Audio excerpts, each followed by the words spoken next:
má fi mí sílẹ̀ láilái. Timileyin o olorun mi, má kọ̀ mí sílẹ̀ láilái. Timileyin o oluwa, má fi mí sílẹ̀ láilái.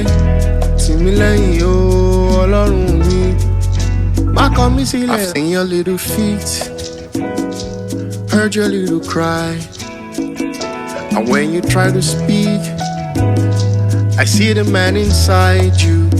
You see this journey that you're in, will come with thorns and roses.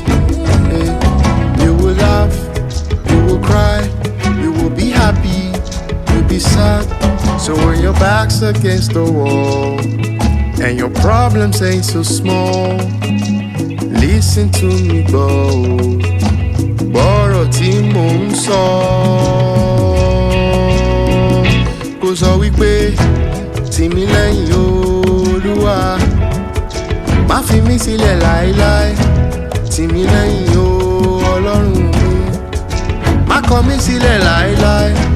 Timileyin o Olúwa, má fi mí sílẹ̀ láíláí. Timileyin o Ọlọ́run mi, má kọ̀ mí sílẹ̀ láíláí.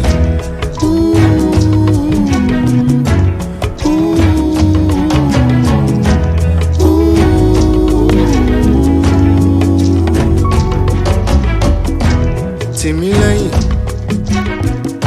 olodo ide. Remember who you are, 'cause I won't always be there. I pray you find your way through the stormy winds of life. Ayé adùn, ayé alóye, ire á bá ẹ kalẹ̀, ayọ̀ á bá ẹ kalẹ̀. So when your back's against the wall and your problems ain't so small, listen to me, bro. Bọ́rọ̀ tí mò ń sọ,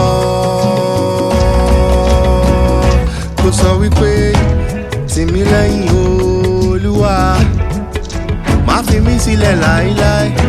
Timileyin o Ọlọ́run mi, má kọ̀ mí sílẹ̀ láíláí. Timileyin o Olúwa, má fi mí sílẹ̀ láíláí. Timileyin o Ọlọ́run mi, má kọ̀ mí sílẹ̀ láíláí. Timileyin o Olúwa, má fi mí sílẹ̀ láíláí. Timileyin o Ọlọ́run mi, má kọ̀ mí sílẹ̀ láíláí. Timileyin o Olúwa, má fi mí sílẹ̀ láíláí.